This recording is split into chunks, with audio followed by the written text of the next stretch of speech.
In this episode of the GenX podcast, I got my boys back, Sean and Troy. We're going to be talking about the impact of cancel culture on comedy. A huge hallmark of the 70s and 80s, in my opinion, the comedic gold era with boundary-pushing humor that thrived on stage and screen.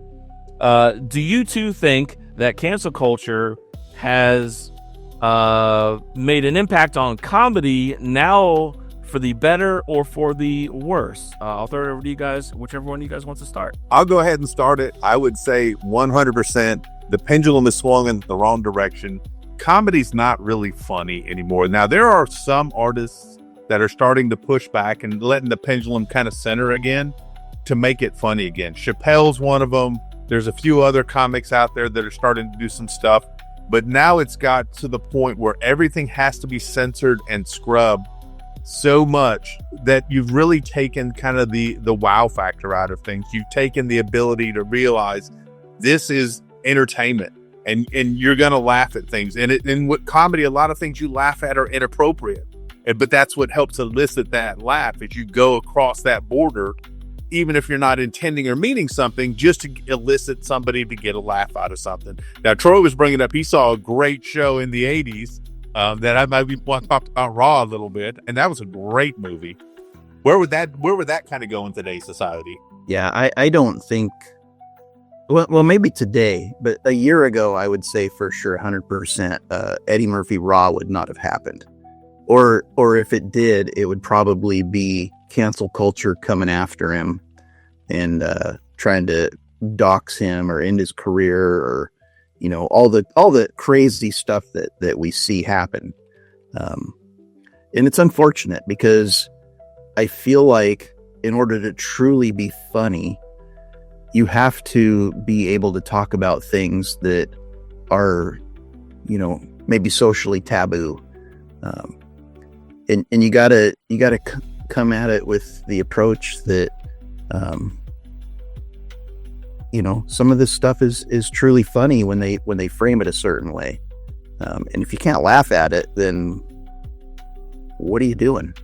I totally agree. Do you remember the conversation? So Bill Cosby, which, boy, that certainly aged well. He was he was the clean comedian. He was this, that, and the other. But he was pushing to Eddie Murphy saying, your stuff is too vulgar. It's too offensive. It's too this. It's too that. And so Eddie Murphy kind of was talking with Richard Pryor, and he says, what do I do here? He says, this is a legend in the business telling me that I have to worry about something. And so Richard Pryor then went to talk to Eddie Murphy. He says, look, are you happy with your style of comedy? He said, yes. He said, do you enjoy what you do? He said, yeah. He said, well, go tell Bill Cosby to have a pudding pop and a Coke and a smile and fuck off. So, I mean, it's about, finding what makes sense for you at that time. Comedy is supposed to make you a little bit uncomfortable sometimes. You put very well, it's supposed to push those boundaries. And it's supposed to bring something that's going to elicit a reaction out of a person. And if you have to take all those reactions out and you have to scrub it down so much, you're never going to get true comedy. And I'm glad that a lot of the pendulum started to swing back the other way. Because, yeah, there's a lot of comedians that were canceled. They were labeled a lot of things because they were trying to say, hey, I'm just trying to do comedy. And at that point, all gloves are off. When you walk into a comedy arena, all gloves are off. It's coming. Yeah, I agree. When you look at in my opinion, the 80s, which is like some of the greatest 80s movies of all time. I mean, you had like Airplane, Caddyshack, Blues Brothers, Stripes, Porky's, Trading Places, Ghostbusters, Beverly Hills Cop. That was what, 84? Better Off Dead. That was one I talked about a million times. I'm going to share my screen for a second. Like, Airplane still makes me laugh to this day, and there's a scene in it. Like, imagine if that was brought up in a movie today. Jewish Airlines. No way that would survive. Like, no way. In my opinion, I think that comedy has to be this neutral area where there's no holds barred, because that's like what the heart of comedy is to be able to freely and openly talk about whatever you want in these ridiculous situations these ridiculous policies, these ridiculous scenarios, and quite frankly, stereotypes that exist for a reason that are funny. I'm sorry, but they're funny. And I really feel that, comedy has suffered greatly because of cancel culture. And I can't think of a really good comedy movie that's come out in the last 10 years, 10, 15 years. Honestly, I really can't. Could you imagine Blazing Saddles today? What that would look like today? They would take it through the opening scenes of Blazing Saddles. Spaceball, stuff like that. It just wouldn't happen. I saw Blazing Saddles for the first time on Betamax, if you can believe it or not. That's how fucking long ago I saw that movie. And yeah, you're right. Like, that movie would not exist today. It wouldn't even get greenlit today. Not a chance. Yeah. There's certain television shows which were iconic shows that I was raised on. And I know Troy's watched some of them. Matt, you may have watched them too, like MASH and Soap. And they would have just torn these apart, and they would have torn it apart so much that it wouldn't have been a comedy anymore. It wouldn't have been a comedy that has some real life drama to it. So why do you guys think these attacks on comedy have happened? Where is this coming from? Was there any legitimacy to it? And do you think it's going away? Well, I'll start off by saying I hope it's going away. And we'll work this backwards. So, yeah, I know there's a lot of comics out there today, Shane Gillis, Joe Rogan, Theo Von, people like that, Tony Hinchcliffe, they're reclaiming the space from that woke mob that burn you at the stake if you say something offensive, group of people. And comedy is starting to be funny again. They're starting to approach political, racial, all these topics that in the past were fair game. And then for a while, it was taboo to talk about them. And, everybody was hyper offended and hypersensitive. And, we're just sitting here, middle-class Americans, living our lives all fat, dumb, and happy. And all of a sudden there's no comedy on TV anymore. Shows that we loved were canceled. Movies that we used to like, you can no longer pull up on your streaming service to watch because they were problematic or they didn't age well. And life got real boring for a while. It's way too serious. And I think that better days were when you could actually go out and watch a funny movie or watch a comic stand up on stage and talk about something and have a good laugh because, there's a little bit of truth in what they're saying and there's a lot of humor in it. And they frame it in a way that's, poking fun, but not like trying to damage somebody. It's not like mean spirited, but people took it that way, and it's unfortunate. I'm glad that the pendulum is finally starting to swing back the other way.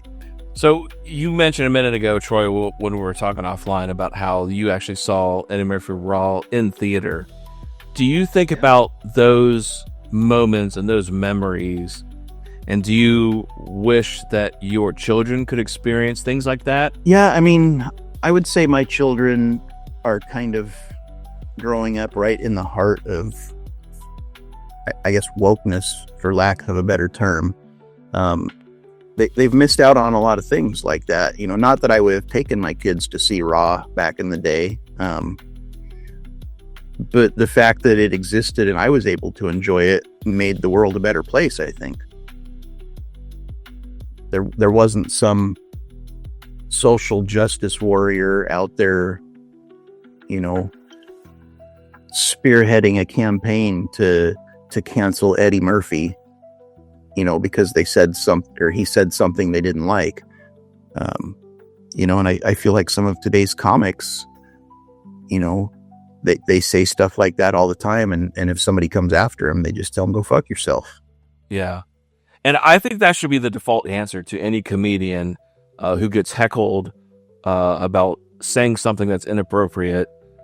in my opinion. I really feel like, again, comedy should just have like a total hall pass. You should be able to say what you want.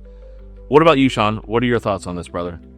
Yeah, my thoughts is that, and I agree, there's a pendulum. There may have been some things that were a little bit too far, and people said, okay, let's tame it down a little bit, but the thing always goes to extremes before they center. I think it's starting to center again. Let's laugh at each other. Let's have a little fun. Let's do some stuff.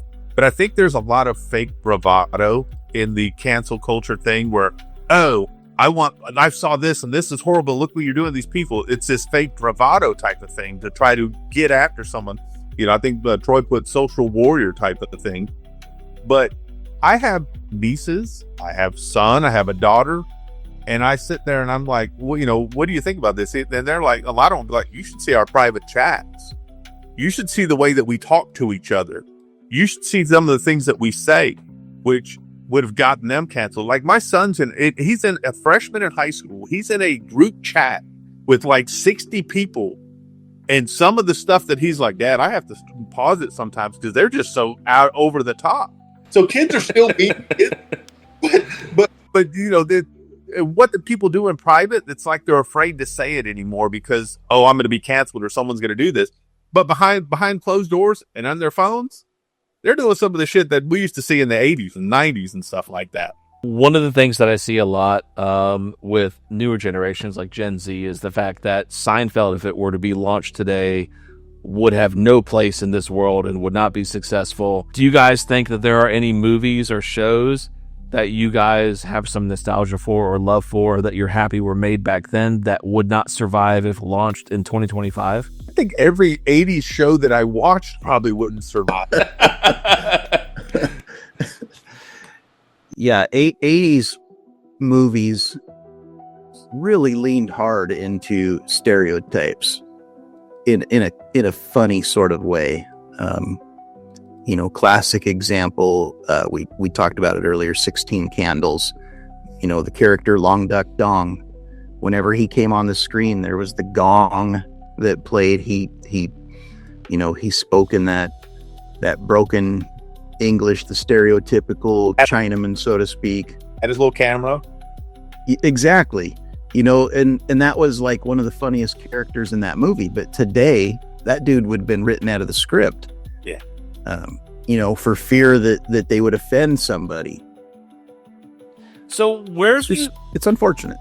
Yeah, I agree. So where do you guys think this is coming from? Do you think that the new generation of kids are too coddled and don't have thick skin, or do you think this is some sort of like deep state crazy plot with Hollywood to get rid of this type of humor? Like, where do you think the genesis of this is coming from? I've thought about this quite a bit, Matt, and I honestly think it's the parents, whether it's mine or a generation after me, that coddled these kids so much. Everyone gets a trophy and a cupcake at the end of the dang day, and you need to be, you know, kind and nice. But I'm thinking, shit, my parents used to kick me out into the street all day. Saturday, I'd leave the house, and I wouldn't come home till the street lights came on, and my parents had no clue what I did. And I'd leave the house, you know, or on Saturday, I'd have $5. Me and my buddies would catch the 2 buses. I had to catch a bus downtown Vegas, then a bus to the Strip. We'd hang out at the Nickel Arcade at Circus, eat the 99-cent lunch buffet, and take 2 buses home. We're 12 years old, and you know, play D&D in someone's backyard, play football in the road. You get all scraped up and bloodied, and then go home at night, eat dinner, and start the next day. And I think that we have a lot of autonomy to figure out life, where this generations below us, we told them this is your life and this is what you have to do, and they just took it to another step. Do you fault technology as sort of the core reason why this has all happened? Like this whole coddling? I mean, I'm going to make a comment on Sean's story there, and then I'm going to give you some thoughts on what you're saying. So, Sean, you were basically just I walked to school in the snow away from the typical 80s stereotype there. Well, no, I was dead. Like, I walked through the dead both ways. But it is crazy how all of us from the 80s had similar experiences. You know, we ran around in a pack, all the neighborhood kids. Yep. We drank water out of garden hoses. Whoever's house you were closest to when you got hungry is where you had your bologna sandwich for lunch. You know, we didn't start off the day with $5. We would go around and knock on people's doors and ask them if they had empty Coke bottles, and we'd take them to the store and cash them in for a dime a piece. Yep. And that's where we got our money. But where all this stuff is coming from, Matt, is honestly, Gen X was allowed to run wild. We had no accountability. And I feel I raised my kids different from the way my parents raised me. I was a lot more protective of them. You know, it's like, oh, you're standing on the arm of the couch. You might fall and hurt yourself. You should get down. Where my parents would just let me stand there and fall. You know, so we started that helicopter parenting. I feel Gen X did. And then each generation after us has gotten worse. So I don't think it's technology. I think it's our lived experience and not wanting our children to have pain and suffer, when that's exactly what they need to do in some cases. You know, when I was a kid, it's like my dad would be like, don't touch that, it's hot, talking about our wood stove. And he'd say it one time, and that would be it. The next time I touched it, I burnt the shit out of my hand, and I never touched it again after that. You know, today we put like a gate around the wood stove, and we don't let the kids within 5 feet of it. And, you know, it's like this whole ordeal to go out of our way to keep them from experiencing life's pain. So I think we've created the monster. Gen X did. Me growing up personally, my father was incredibly hands-off. Never called me on my birthdays, never spent time with me, never gave me advice, never sat down and talked with me. Was just like, you know, I don't know if that was a typical Gen Xer dad, or I don't know what my dad was. I guess my dad was a boomer. I don't know. But I remember thinking, like, this feels so painful that when I had kids, and I've talked with Nicole about this, I was like, I don't want to be like my dad was. I felt like my dad was too hands off. And so I've like instilled this like love and hugging and this like communication relationship with my kids. And Troy's right, that while that feels good and wholesome and I feel better about me as a father, I do worry that maybe I've coddled and helicoptered too much. So there's like this weird fine line between like how you have a relationship with your children, and maybe my dad's handoff approach was better. I don't know. What I can tell you is my entire life, I will be questioning every decision I've ever made towards my kids. It is very hard to be a father. And I'm doing the best I can. There's no instruction manual that comes with kids. But Troy might be onto something here. Maybe my rejection of how my father did things and my thinking I was being a more positive influence to being the opposite of how he was, maybe has coddled them too much. Maybe you're right, Troy. I don't know. It's an interesting thought. I don't know that the answer is to allow your children to be feral, like Sean said we were, and I agree with him. Or if it's to be involved in every aspect of your child's life. I think the truth is somewhere in between. You know, I think you got to let them have a fair degree of autonomy and let them go out and experience things, whether they're good or bad, because that all builds character. And at some point, you got to be able to be a parent and step in and say, "Hey, I don't know that that's a good idea, and I don't think you should do that." You know, you take these helpless little beings home from the hospital, and you kind of wing it until they're out of your life. You know, hopefully you've done enough that when they leave the home, that they're successful and they can make it. You know, I don't know. There's no easy answer. similar experience, Troy, with my daughter. She always is like, Dad, you're always out living your best life. Whether I'm going to a bourbon share or going on a live or doing something like that, she gets a kick out of it, though. She's like, I just love that you're not afraid to go out and do stuff. My son, he kind of rolls his eyes. He's texting me now, when are you going to come home so we can have dinner? I'm like, yeah, I'll get there when I get there.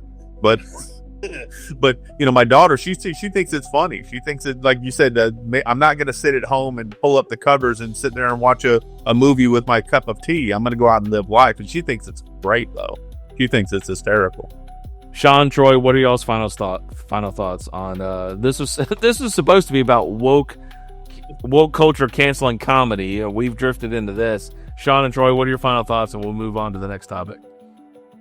So I'll say on my end, we had talked about how we were raised, and it was kind of a feral setting, and maybe that's why that comedy hit us, is because there was no guardrails when we were living life, and there was no guardrails on our comedy. And now all of a sudden you're telling us you're going to have guardrails on everything that you do. Everything that you hear coming out is going to be scrubbed, it's going to be sanitized, and that it's not going to hurt anybody's feelings. And F those feelings. I want the guardrails back off. And I think comedy's starting to come back that way a little bit, to Troy's point.